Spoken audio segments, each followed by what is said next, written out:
Hi everyone, my name is Lucy.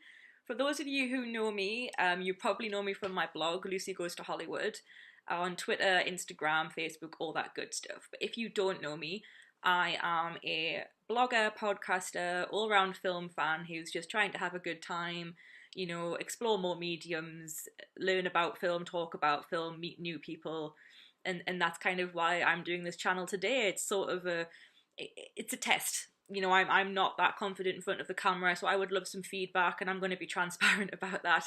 I would love any sort of guidance from any of you YouTubers out there or people watching this that think that they could help me. That would be awesome.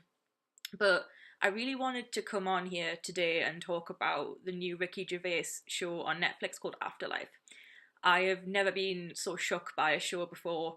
I'm actually still reeling from it now, about 3-4 weeks down the line. So I apologise if I ramble or if I kind of stumble, but it's not an easy show.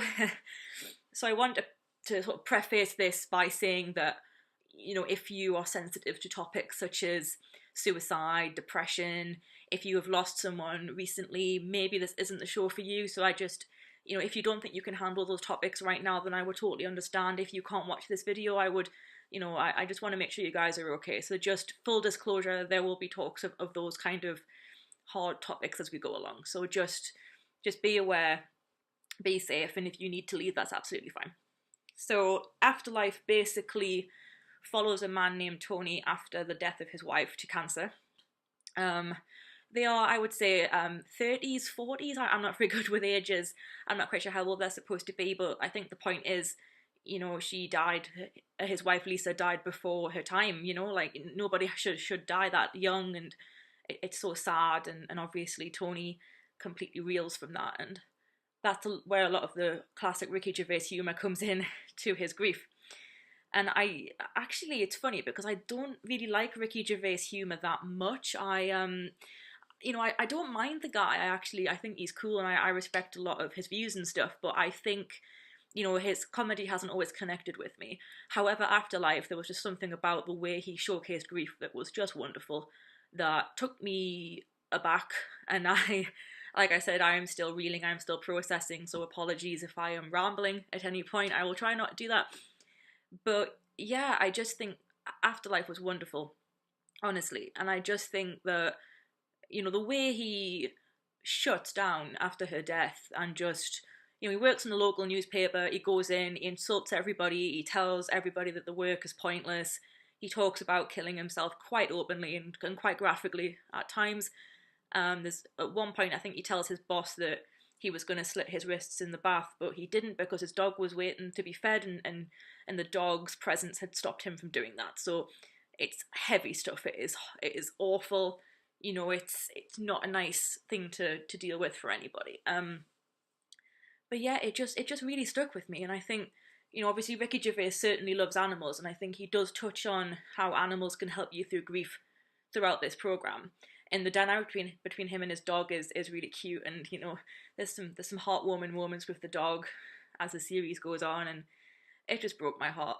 I'm in a relationship, a very loving, committed relationship, and it's sorry, it's funny. I thought like what if that happened to me? Like it's my worst nightmare. It's anybody's worst nightmare. Like I just thought the way he portrayed that feeling of your world just crashing down, it just stuck with me. I cried about 3 times throughout the entire program. It is not an easy watch, but it's cathartic in a way. All of us have lost someone dear to us. It doesn't matter whether you're rich, poor, famous, a nobody. Like, it doesn't care who you are. Death will take people, and like, what you're gonna do? You can't do anything. You are powerless, and that feeling of powerless really comes across in Afterlife. I think, obviously he's an atheist. He doesn't believe in God. He doesn't believe in an afterlife.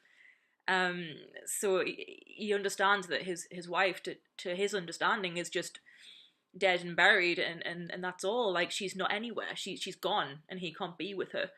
And how heartbreaking is that? Like, it just punches you in the heart. It's just so well done. The writing is spot on. It's just brilliantly done. Like, Ricky Gervais has absolutely knocked this one out of the park and has shocked me. I am a convert now. I am looking forward to the rest of his work, and there's going to be an afterlife too as well, and I'm a little apprehensive because, you know, I don't want to give spoilers away in my review, but, you know, he wraps it up kind of nicely. There's a little bit of ambiguity at the end of series one, so I am interested to see where this second series does go. Overall, it's just a wonderful TV show. Honestly, like it's Netflix produced. It's on Netflix. You know, you can watch all 8 episodes. I think it is.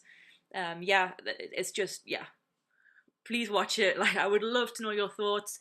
I know there's been a little bit of a backlash and people thinking it's too savage or whatever, but I think that level of savagery works because when you are grieving, you don't care. You can shut off, you can shut down. You know, there's a scene where he calls a kid the C word. Like, he just does not care. And that's the point. Like, his world is gone as far as he sees it. And in his head, he's just got the big cloud of grief. And it's just so well done. I know I've said that about 10,000 times now. I do apologise, but it's wonderful. I cannot recommend it enough in terms of, you know, the stars and the production value. It's beautifully done. It's very seamless. It looks good. Like, it's polished. There are a lot of well-known people in there, like Diane Morgan, who was Philomena Kunk, as most of us know. There's also Tony Way, who he worked on Extras, if you guys have ever seen that. There's Penelope Wilton from Shaun of the Dead, so Shaun's mum. She makes an appearance in that. She's great in that. I really enjoyed the way that her and Ricky Gervais' character Tony connect throughout the series.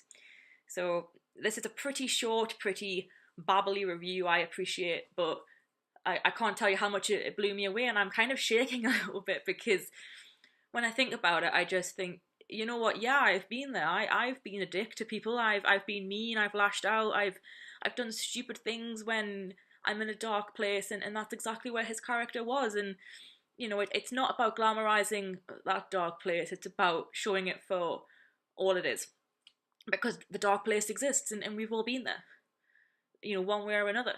You know, we all lost someone, we all lost something dear to us, something has happened, and something has hurt us as humans, and yeah, like, man, it's just, I can't even describe how good this show is, and I really hope that you guys, after watching this, will go and see it, and, you know, you can tell me your thoughts and stuff, because it just hit me.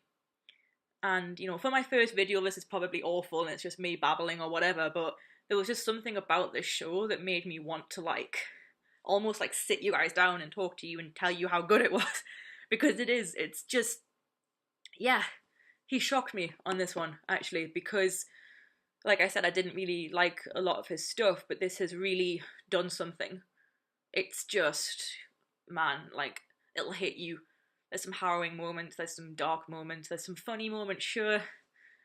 But all the time, you're just wishing that his wife will come back to him. And we've all been there. So, yeah, thank you guys so much for watching this 8-minute rambly video that I've just created. I hope you got something out of it, and I hope that if you have seen the series, you will discuss it with me, because I love hearing your viewpoints. I would even love to hear a rebuttal if you don't agree, and you can tell me why you don't agree. That conversation is certainly open. So thank you so much for watching this again, and I will see you soon.